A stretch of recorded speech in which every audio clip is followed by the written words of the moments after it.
If your autonomic nervous system is in a chronic fight or flight state, your cells sense danger and lock themselves in cell danger response 1. In this state, they physically shut down their mitochondria and stop energy production to defend themselves against a perceived threat. You can throw thousands of dollars of premium supplements, NAD precursors, and heavy stimulants at them, but they won't use them. It's like pouring premium fuel into a car with a seized engine. You cannot out-supplement a cell that thinks it is under attack. We have to signal safety first. This is the Health Optimization Medicine Podcast. Around the table today, your clinical team. We have our resident naturopath, Jodi Duval. We have the founder of Health Optimization Medicine and Practice, Dr. Ted Achacoso, and me, your emergency medicine, acute care, and health optimization doctor, Alan Bookatz. We're chasing one question. Why can't you out-supplement a dysregulated nervous system? Over the next 25 minutes, you'll get the mechanisms, the protocol, and the one thing almost everybody gets wrong about it. Let's get into it. Thank you, Alan. Now, let's frame this clearly. We are seeing an absolute epidemic of over quantification and supplement fatigue. I sure see it in my practice. I see spreadsheets and spreadsheets full of it. People are taking 50 pills a day, running on a continuous cycle of ice baths, intense workouts, and strict fasts, all while wearing multiple trackers. Some people have 3 or 4 trackers on at one time. Yet we feel more exhausted, their sleep scores are plummeting, and their anxiety is through the roof. They are trying to force their biology to be resilient. You must comply. And completely ignoring the fact that the autonomic nervous system is screaming danger. So, Alan, in your practice, you must see an extreme end of this dysregulation constantly. I do, Jody, and more frequently than people would think. And it's not just from the typical type of emergencies. In the ER, I see people who come in from their primary care doctor from years being on paper completely fine. Their Mm. blood work is clean. They've had CTs, X-rays, MRIs. Everything's normal, brain MRIs, and yet they're still in real distress. They can't sleep. They have brain fog, and they're just nervous wrecks. Panic, palpitations, fatigue. Now, functionally, like they are falling apart. This is not someone who is well. This is not someone who's healthy. And this is not someone who's optimized. And conventional medicine, unfortunately, just has nothing for them because our training in conventional medicine, and I'm still in it, we are trained to hunt for organ pathology, not look for cellular or autonomic imbalances. So when those same patients try to biohack their way out with stimulants and aggressive stressors, they don't really climb out. They just crash harder. And this brings us to the core of the issue, Alan. Many biohackers still unwittingly adopt the pathogenic mindset of conventional medicine, treat Mhm. symptoms with a pill or a forced protocol. They treat exhaustion with mitochondrial supplements and focus issues with heavy stimulants. But they're asking the wrong question. They're asking, what supplement can I take to fix this? When they should be asking, why does my cell feel unsafe in the first place? Aligning our understanding of cellular safety and autonomic regulation is where it must start. Remember that evolutionarily, we are built for survival and reproduction, and the cell is simply trying to survive. So, this $64,000 clinical question of the day is then, why does biohacking fail when you ignore the autonomic nervous system's danger signals? So, let's dive in to the science, the mechanism of how autonomic dysregulation literally locks down cellular function. So, Dr. Ted, let's unpack the biochemistry, which we all love. That's why we're here. When we are chronically stressed, whether that is stress of a physiological, chemical, or physical nature, how does how does the autonomic state translate into cellular lockdown? What's the actual mechanism? Well, Jody, to understand this, we must look at the work of Dr. Robert Navio on cell danger response, or CDR. The mitochondrion is not merely a powerhouse that grinds out ATP.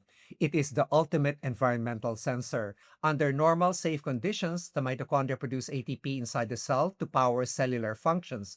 However, when the autonomic nervous system is in a sympathetic fight or flight state, the brain releases norepinephrine and epinephrine, and the adrenals release cortisol. This autonomic alarm state changes the biophysical properties of the cell membrane. How does that physical membrane change alter mitochondrial behavior, Ted? When the sympathetic nervous system fires, cell membranes stiffen to prevent viral entry and retain resources. This membrane stiffening causes mitochondria to release ATP outside of the cell into the extracellular space.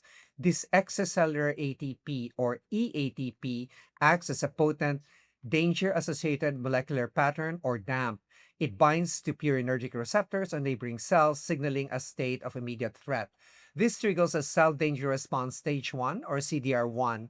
In CDR1, the cell halts aerobic respiration, downregulates mitochondrial energy production, and shifts to anaerobic glycolysis. It diverts oxygen and resources away from energy production and toward defense and inflammatory signaling. And this is a massive point. So, when we have the autonomic nervous system and when it's dysregulated, the cell is literally locked in a defensive posture. It's holding on tight like a boxer. So in CDR1, the cell cannot use standard nutrients for energy because its metabolic machinery is deliberately offline. And this is why throwing NAD precursors or CoQ10 at the cell fails. And the cellular receptors and metabolic pathways are downregulated to protect the cell from what it perceives as an active attack. We need to be able to first pull down the defenses and things and supplementation will be able to work so much better. Exactly, Jody. You can infuse all the nutrients you want, but if the purinergic receptors are constantly activated by extracellular ATP, the cell remains in defense mode. This was beautifully demonstrated in a recent study published in Molecular Psychiatry in February of 2026, where the researchers found that psychological distress and autonomic anxiety directly triggered the release of circulating mitochondrial DNA and other damage markers into the bloodstream, locking cells in a chronic state of inflammatory defense. This is clinical validation of what HOME has been teaching for years. Mental and an autonomic state directly dictates mitochondrial safety and cellular health. Ted, this study is a really big deal. In the acute care side, it explains something that I see quite frequently, and that's that people under heavy psychological stressors, they show up with physical signs of mitochondrial dysfunction. So that fatigue and that brain fog, it's not just that they have something psychological going on, but their cells are literally being starved of energy because their nervous system is screaming danger, holding the mitochondria now offline. So it isn't showing up necessarily, in a typical organ pathology and organ disease that we would look for. It's this kind of functional metabolic shutdown of sorts that's triggered by some type of safety mismatch. And this is what absolutely fascinates me because in clinical practice, we can see this in lab time, right? You've got clients coming in as a naturopath. I see this reflected in the gut and the symptoms that I see clients complaining of when they walk in the door. And the vagus nerve is this bidirectional superhighway, and I talk about it with all of them quite a lot. And 80% of its fibers are sensory afferents going from the gut to the brain. So when the autonomic nervous system is sympathetically dominant, then this vagal nerve or vagal tone drops. So this halts gut motility, you get constipated, you reduces your hydrochloric acid, you can't break down food effectively, you start burping a lot, and digestive enzyme secretion goes down, and this triggers local gut immune activation, so your intolerances can increase as well. So this leads to dysbiosis, localized inflammation, and increased intestinal permeability. So the bacterial endotoxins then, like the lipopolysaccharides, they can enter the portal circulation and then further activate the peranergic receptors, reinforcing the cell danger response, further shutting down the cells and the mitochondria. So you cannot heal the gut or optimize neurotransmitter synthesis if the vagal nerve is silent or toned down. And this is where we must draw a sharp contrast between health optimization practice, or HOMeHOPe, and functional medicine. Functional medicine often focuses on finding the root causes of a disease, which usually leads them to prescribe a complex stack of supplements to treat specific gut markers or hormone deficiencies. But root cause is not enough if the root question is still disease. HOMeHOPe is health centered, not disease centered. Pathogenesis is root causes of disease. Salutogenesis is root causes of health. We do not prescribe lifestyle or supplements from a slogan. We prescribe them from cellular and autonomic data to signal safety and restore cell coherency. Part of the interruption. This episode is brought to you by the 4th annual Health Optimization Medicine and Practice Conference happening October 2nd and 3rd in Chicago, Illinois at the Drake Hotel. You are all cordially invited to something that's not a typical conference. This is truly a community, and you'll feel that the moment you walk in. This is not wellness aesthetics, not disease management, dressed up in optimization language. This is actual, rigorous, measurable, deeply human health optimization. And it's a small group. Only 150 seats are available, and we've already sold out a lot of these. It's going to be an intimate gathering. If you want your ticket, you need to get it soon. We have a great lineup of speakers, including Dominic D'Agostino, JJ Virgin, Kiran Krishnan, Dr. Ted Achacoso, who's the founding pioneer of health optimization medicine and practice, myself, Dr. Scott Schur, Lucia Aronica, an epigenetics researcher, Elizabeth Yurth, and many more. If you're a medical practitioner, we'll have at least 5 CME credits for you. And this is a room that's going to generally change how you practice and I think how we all live. So if you want a discount, we do have one, but it's only for a short period of time.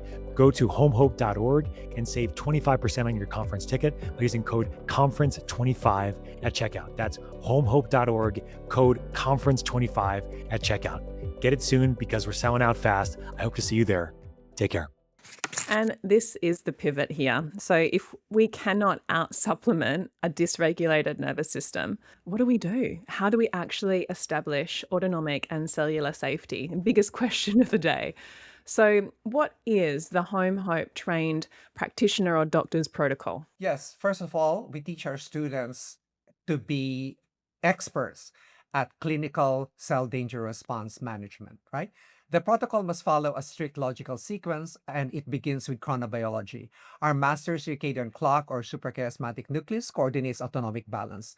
The most profound, evolutionarily conserved signal of environmental safety we can give our nervous system is morning light. The protocol requires 15 to 20 minutes of direct, early morning sunlight exposure to the eyes without sunglasses, ideally within an hour of waking. This light activates melanopsin-expressing retinal ganglion cells, which project directly to the suprachiasmatic nucleus, suppressing melatonin and setting a precise sympathetic to parasympathetic transition window.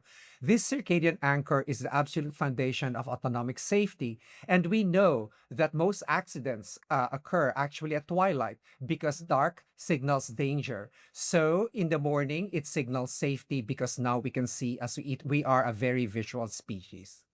So Ted, once that circadian anchor is now established by getting up and seeing sunlight, well, how do we now actively upregulate the parasympathetic activity? Well, as a gadgeteer, a nifty device hack would be a transcutaneous auricular vagus stimulation, or TAVNS.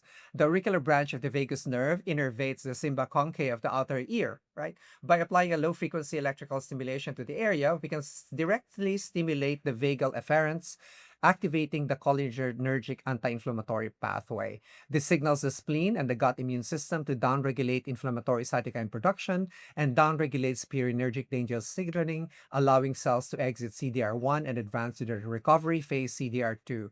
This is a direct biophysical method of signaling autonomic safety. Or, without any such device, as most of us don't, you can use your pinky in that area of the ear to massage it, kind of like this.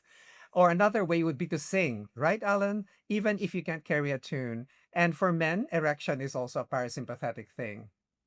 Well, that's one thing I miss out on then. One way to do it. Yeah, we don't always need extra gadgets, do we, Dr. Tay? We can actually do it with our erections and our pinky. So, what about biochemistry, Dr. Allen? How do we support this parasympathetic shift using bioactive molecules? We start with something we don't talk about often enough. We need to support the GABA system. GABA is the brain's main brake. It's the primary inhibitory neurotransmitter in the central nervous system. So when you're locked in a sympathetic loop, or as Dr. Schur would say, the sympathetic spiral of doom, the opposite right, is running the show. Glutamate. And glutamate you can consider is considered to be the accelerator when it's in excess.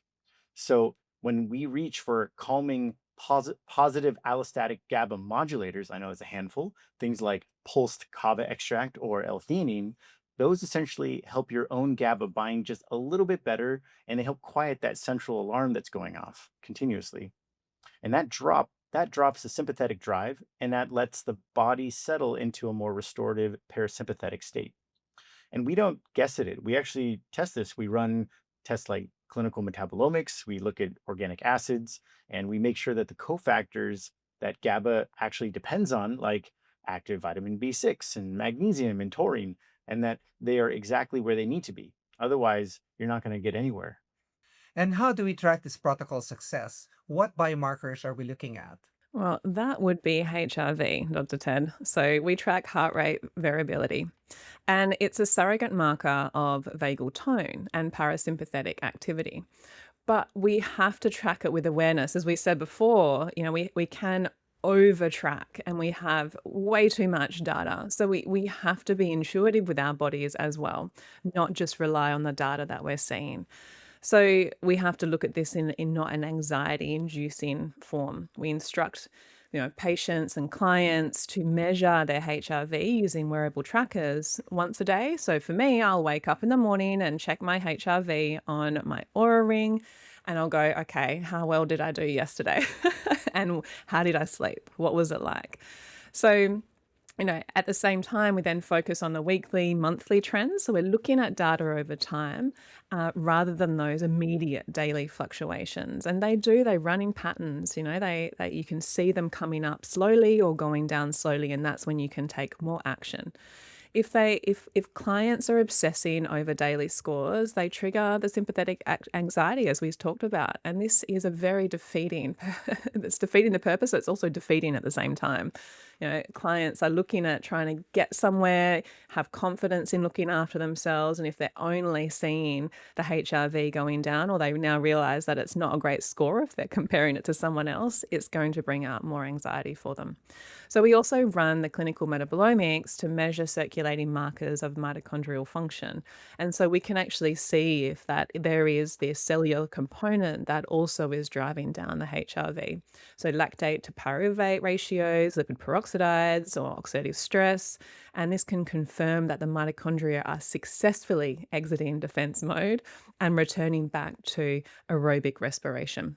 Whew. All right, Jodi, that's thank you for that wonderful overview. For those of you that are listening and say, I'm looking for something practical, what do I need to do? I'm going to let Dr. Ted and Dr. Jodi, and let them worry about the metabolites and the organic acids and coming up with a targeted regimen for me. But what can we do? This is going to be your do this on Monday. If you find that you're running on empty and feeling dysregulated, do this sequence. So to review, we're going to number 1, circadian anchor. So get 15 to 20 minutes of real morning sunlight within an hour of awakening. No sunglasses, and do this. This should be the first light that you see of the day, not your screen, not your bathroom. Just get up and get outside. And if you can't do this, you actually can buy yourself, a vitamin D lamp and expose yourself to it. It could be a good circadian anchor. Very good. Number 2, vagal upregulation. 15 minutes of some type of vagal nerve stimulator. It can be the tragus auricular vagal nerve stimulator. It can be meditation. It can be breath work, morning and evening. Doing this consistently, giving your body that signal to switch on that cholinergic anti-inflammatory pathway. If you don't have a device, that's okay. You can massage the Simba of your ear, which is basically the part that is connected to your face, the closest part, and you can hold that with your pinky. And if you don't want to do that, you can just sing or hum. It doesn't matter whether you can carry a tune. I can't, but then again, I'm Well, not. you can carry a tune, not just the right notes. Fair, yes. Sound in tune. Especially if I'm the only one listening to it. Number 3, GABA support. So pulsing L-Theanine or some type of high quality kava extract in your high stress windows to create central safety, and dial in your magnesium based on your actual cell data. And number 4, metric detox. So if your tracker is stressing you out, just put it in a drawer for a week, let that subjective feeling and baseline safety lead. Okay, now let's pressure test our own thesis here. Mhm. All Steelman, the hardline biohacker, and the old school athletic camp. A serious critic would say stress is the whole point, isn't it? It's the prerequisite that we have for adaptation. That's hormesis. You want stronger muscles, then you got to tear them hard under heavy load. If you want mitochondrial biogenesis, then you got to hit the cell with hypoxic stressors, with strict fasting, extreme cold plunging. And from that view, right, all this soft nervous system work, the vagal stimulation, the breath work, anchoring, light, right? That's just meditation wearing a lab coat. It doesn't build real rugged resilience. You can't comfort your way to adaptation. That's not how we survive. That's not how we become hardy. And you can't really replace that hard adaptation forcing stimuli with just a sunrise and hum. That is an exceptionally strong argument, Alan. So maybe we completely agree with the principle of hormesis. However, hormetic stresses are indeed the primary drivers of cellular biogenesis and mitochondrial capacity. But Dr. Ted, take us away. But here's a crucial difference that the critic is missing. Hormesis is only hormetic if the cell has energy capacity to adapt. Thus, if a cell is already locked in a chronic cell danger response due to baseline autonomic dysregulation, its mitochondria are offline and its energy reserves are depleted. If you subject an already threatened cell to an additional severe physiological stressor, like an intense ice bath, a 48-hour fast, or heavy training, the cell does not interpret this as a hormetic trigger for growth. It interprets it as an additional active threat. This pushes the cell deeper into CDR1, worsens inflammation of the cells, accelerates mitochondrial damage, and eventually leads to systemic burnout and chronic fatigue.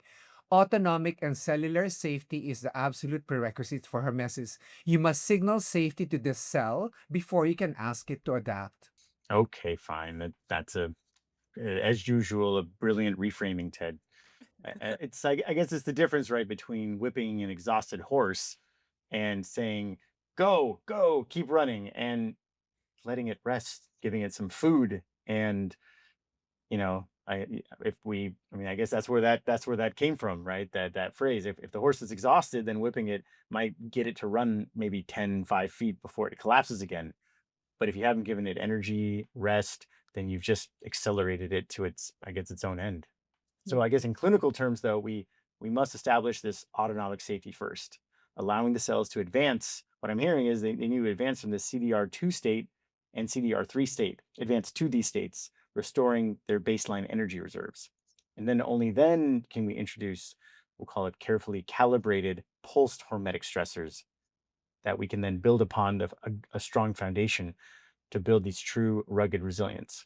So Yes, again, this is a take on our evolutionary fitness function, right? Mm. The cell wants to survive first. So it will ask, am I safe to survive? Because it's the first thing. Is someone going to kill me? Then that's the first thing that it's going to address, right? And so you must think of it that way. It's not only true for us as a person, which is an ecosystem of cells, it's true for the cell too. It's like, well, am I safe to survive? If I'm in danger, no, let me address the danger first, because otherwise I'll be dead, right?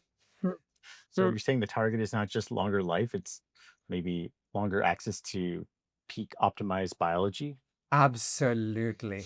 Let's deliver our take home 3 standalone takeaways. Jodi, Cool. what is yours? So, lifestyle prescription becomes precision medicine only when cellular and autonomic data guide the prescription. So, we can stop guessing with a generic stack of 50 supplements based on a wellness slogan or your best algorithm on social media, which it happens a lot. Establish this foundational parasympathetic safety and gut immune coherence first. Let the metabolic markers guide your nutrition and behavior, and this can take the stress away from that guessing anyway. Mine is your wearables should be used to track trends, not trigger your daily anxiety. So if checking your sleep score or your HRV in the morning is causing you any type of stress, then you are suffering from orthosomnia and you're driving your nervous system into sympathetic dominance. So put that tracker away, Anchor your circadian rhythm with morning sunlight and learn to listen to your body's internal safety signals. Yeah, call it orthosomnia nervosa and it becomes more Nervosa. ominous. Well, mine is you cannot out supplement a cell that thinks is under attack. If your autonomic nervous system is dysregulated, your mitochondria are locked in a defensive posture and they physically cannot use nutrients for energy production. Prioritize circadian anchoring, vagal stimulation, and GABAergic safety protocols before attempting to optimize cellular biochemistry. Safety must precede optimization. And in fact, safety is part of optimization. To conclude, we must remember that health optimization medicine and practice, or HOMeHOPe, is fundamentally built on principles of salutogenesis and cell coherency. While conventional medicine is highly successful at diagnosing and treating acute organ pathogenesis, as Dr. Allen here is an expert of doing, it completely ignores functional metabolic matrix of health. By utilizing clinical metabolomics, chronobiology, and autonomic safety protocols, we do not treat disease. We detect and correct imbalances at the cellular and nervous system level. We signal environmental and physiological safety to the body, allowing our cells to exit defensive dangerous states and return to a coherent, self-healing, and optimized physiologic state. This is the future of healthcare, and we're doing it now in health optimization medicine and practice. There you heard it, folks, from the Dr. Ted himself. That is our show for today. If you want to master this clinical framework and learn how to detect and correct these foundational cellular and autonomic imbalances, then we have a complete science-backed curriculum designed for both physicians and non-physician healthcare practitioners. So head over to our website at homehope.org. Join our global movement of clinicians defining the standard of care in health, not disease. Stay curious, and we will see you next week. Bye.